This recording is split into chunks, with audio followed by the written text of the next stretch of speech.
Hi guys, நம்ம இன்றைக்கி வந்திருக்கோம் பார்த்தீங்கன்னா மருதமலை திருக்கோயில் தான் வந்திருக்கோம். அந்த மருதமலை திருக்கோயில் எங்கே இருக்குது அப்படின்னு பார்த்தீங்கன்னா, நம்ம கோயம்புத்தூர்லேருந்து 5 கிலோமீட்டர் ட்ராவல் பண்ணாங்கன்னா நம்ம மருதமலை கோயிலை ரீச் பண்ணிடலாம். மார்னிங் பார்த்தீங்கன்னா ஒரு 5 மணிக்கெலாம் நாங்கள் பஸ் பிடிச்சி 6 மணிக்கெலாம் பார்த்தீங்கன்னா மருதமலை அடிவாரத்துக்கு வந்துவிட்டோம். அந்த மருதமலை அடிவாரத்துலேயே பார்த்தீங்கன்னா நம்ம கோயிலுக்கு சொந்தமான மண்டபம் ஒன்று இருக்குது. இங்கே பார்த்தீங்கன்னா தங்குறதுக்கு அப்புறம் பார்த்தீங்கன்னா பாத்ரூம் எல்லா ஃபெசிலிட்டிஸும் இருக்குது. ஆனால் கண்டிப்பாக இந்த மண்டபத்துக்கு மட்டும் போயிடாதீங்க. அது ஏன்னா நான் சொல்ல விரும்பல, நீங்களே பண்ணிங்கன்னா கண்டிப்பாக தெரிஞ்சுங்க. அதனால் இங்கே தயவுசெய்து போகாதீங்க. நம்ம காசு எக்ஸ்ட்ரா ஆனாலும் பரவாயில்ல, ப்ரைவேட் ஹோட்டலில் போய்ட்டு நல்லா ஃப்ரெஷ்ஷாக போய்ட்டு அதுக்கப்புறம் மலைக்கு போகலாம். நம்ம மலைக்கு போகிறதுக்கு பார்த்தீங்கன்னா 2 வீலராக இருந்தால் ஒரு 10 ரூபா சார்ஜ் பண்ணுறாங்க. அப்படி இல்லை நீங்கள் பஸ்ஸில் தான் போகணுன்னா நீங்கள் முன்னாடி வந்து டோக்கன் போடணும். ஏன்னா பஸ்ஸுக்கு வந்து பார்த்தீங்கன்னா லிமிட்டு தான். பஸ்ஸு 2 பஸ்ஸு 3 பஸ்ஸு தான் இருக்குது. ஏன்னா ஆள் முன்னாடி போய் நம்ம புக் பண்ண தான் அந்த வரிசையை நம்ம கூப்பிட்டு பஸ்ஸில் ஏற்றி மேலே அனுப்புவாங்க மலைக்கு. 2 வீலரில் பார்த்தீங்கன்னா 10 ரூபா சார்ஜஸ். நாம் எவ்வளோ முன்னாடியே வந்து மருதமலைக்கு வந்தாலும் பார்த்தீங்கன்னா அவங்க வந்து 7 மணிக்கு மேலே தான் மேலே வண்டி வந்து அலோட் பண்ணுவாங்க. அதுக்கு வரைக்கும் பார்த்தீங்கன்னா நம்ம கீழே அடிவாரத்தில் தான் இருக்கணும். அதனால் அதுக்கேற்ற மாதிரி பிளான் பண்ணி வந்துடுங்க. மன அமைதி தரும் மருதமலையை பற்றி தாங்க இந்த வீடியோவில் நம்ம பார்க்க போகிறோம். முருகப்பெருமான் அமர்ந்து அருள் புரியும் அற்புத தலங்களில் ஒன்று தான் நம்ம கோயம்புத்தூரில் இருக்கக்கூடிய மருதமலை. எப்படிப்பட்ட கோயிலுக்கு தான் நம்ம இன்றைக்கி வந்திருக்கோம். குண்டிருக்கும் இடமெல்லாம் குமரன் இருக்கும் இடம் அப்படின்னு சொல்கிறது வழக்கம். முருகப்பெருமான் அமர்ந்து அருள் புரியும் அற்புதமான தலம் பார்த்திங்கன்னா நம்ம பழனி எப்படி இருக்கோ அதே சேம் தான் பார்த்திங்கன்னா நம்ம மருதமலையில் இருக்கக்கூடிய முருகரும். ஒரு கையில் தண்டாயத்தையும் இன்னொரு கை பார்த்திங்கன்னா நம்ம இடம் மேலே கை வச்சிருக்க மாதிரி இருப்பார். அதே கோலத்தில் தான் பார்த்திங்கன்னா மருதமலையிலும் இருக்கார்.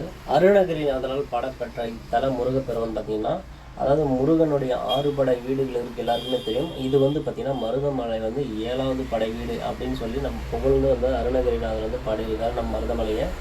மருதமலையில் முருகன் அருள் பெற்ற பாம்பாட்டி சித்தர் பார்த்திங்கன்னா முருகனுக்காக ஒரு சிலை செஞ்சுருப்பார். அதுதான் பார்த்திங்கன்னா இன்றைக்கி நம்ம மருதமலைக்கு போனால் வழிபடக்கூடிய பிரதிஷ்டை செய்யக்கூடிய முருகன் சிலை. அதுக்கு முன்னே பார்த்திங்கன்னா அதாவது ஆதி மூலவர்னு சொல்லிட்டு பார்த்திங்கன்னா நம்ம முருகன் கோயிலுக்கு பக்கமே பார்த்திங்கன்னா இன்னொரு கோயில் இருக்கும். அதுதான் வந்து பார்த்திங்கன்னா ஃபஸ்ட்டு ஆதி மூலவர்னு சொல்லுவாங்க. அதுக்கப்புறம் பார்த்திங்கன்னா நம்ம பாம்பாட்டி சித்தர் செதுக்கிய சிலை தான், அவருடைய வடிவமைச்ச சிலை தான் பார்த்திங்கன்னா நாம் இன்றைக்கி மருதமலைக்கு போனால் வழிபட்டு வர சிலை. முருகருடைய சன்னிதானத்தை ஒட்டியே பார்த்திங்கன்னா முருகர் சன்னிதானத்துக்கு வலதுபுறம் பார்த்திங்கன்னா கீழே ஒரு பள்ளத்தாக்கில் பார்த்திங்கன்னா அதாவது மலை குன்றுகளுக்கு மத்தியில் பார்த்திங்கன்னா சித்தருக்கு ஒரு கோயில் இருக்குது. அதாவது பாம்பாட்டி சித்தருக்கு ஒரு கோயில் இருக்குது. அந்த கோயிலில் பார்த்திங்கன்னா இன்றைக்கும் பார்த்திங்கன்னா ஒரு பாத்திரத்தில் வந்து பால் வைக்கிறாங்க டெய்லி. அது எதுக்காக அப்படின்னு பார்த்திங்கன்னா நம்ம முருகப்பெருமானுக்கு வந்து பாம்பாட்டி சித்தர் இன்றைக்கும் வந்து பார்த்திங்கன்னா வழிபாடு செய்கிறாரு அப்படின்றது எல்லோரும் நம்பப்படுகிற ஒரு விஷயமா இருக்குது.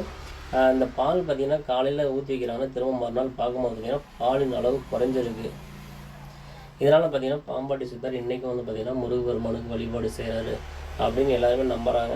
இந்த கோயிலில் இன்னொரு சிறப்பு அப்படின்னு பார்த்திங்கன்னா பஞ்சவிருட்ச விநாயகர். அதாவது நம்ம பொதுவாக எல்லாத்தோடையும் பார்த்துருப்போம், விநாயகர் வந்து பார்த்திங்கன்னா அரச மரத்தடியில் இருப்பார், அப்படி தான். ஆனால் பார்த்திங்கன்னா இந்த கோயிலில் அரச மரம், அத்தி, அப்புறம் பார்த்திங்கன்னா வேம்பு, வன்னி, கொரக்கட்டை 5 மரங்களும் சேர்ந்து ஒரே தவிர இருக்கக்கூடியது. அந்த மரத்தடியில் தான் பார்த்திங்கன்னா விநாயகர் இருக்கார். அதனால தான் பார்த்திங்கன்னா பஞ்சவிருட்ச விநாயகர் அப்படின்னு சொல்கிறாங்க. அதேக்கேற்ற மாதிரி பார்த்திங்கன்னா புதுசாக செலவு வச்சுருக்காங்க. 5 முகம் கொண்ட விநாயகர் மாதிரி வச்சுருக்காங்க. பார்க்கவே அவ்வளோ சூப்பராக இருக்குது. நீங்களும் கண்டிப்பாக போனீங்கன்னா இந்த இடத்த மிஸ் பண்ணால் பார்த்துட்டு வாங்க. நம்ம மருதமலை ஆண்டவருக்கு பார்த்திங்கன்னா இன்னொரு சிறப்பு பேரே இருக்குது, மருதாச்சலமூர்த்தி அப்படின்னு. எதுக்காக அந்த பேர் அப்படின்னு பார்த்திங்கன்னா மருத மரங்கள் நிறைந்ததும் நோய் நீக்கும் மருந்து குணங்களை உள்ளடக்கிய மூலிகளை கொண்ட இந்த மலை தான் பார்த்திங்கன்னா இந்த மலையில் வந்து முருகன் வாசம் செய்கிறதுனால பார்த்திங்கன்னா மருதாச்சலமூர்த்தி அப்படின்னு சொல்கிறாங்க. இந்த கோயிலோட தலைவிருட்சம் அப்படின்னு பார்த்திங்கன்னா மருத மரம். இப்படி எக்கச்சக்கமாக அந்த கோயிலை பற்றி சிறப்பான விஷயங்கள் சொல்லிகிட்டே போகலாம். ஏன்னா சொல்கிறதுக்கு பார்த்திங்கன்னா அவ்வளோ இடங்கள் இருக்குது, அவ்வளோ விஷயங்கள் இருக்குது. இதான் எங்களுக்கு தெரிஞ்ச விஷயங்களை நான் சொன்னோம். எங்களுடைய வீடியோ உங்களுக்கு பிடிச்சிருந்தா வீடியோக்கு ஒரு லைக்கையும் சேனல் சப்ஸ்கிரைப் பண்ணிக்கோங்க. மீண்டும் நல்ல வீடியோவில் சந்திப்போம்.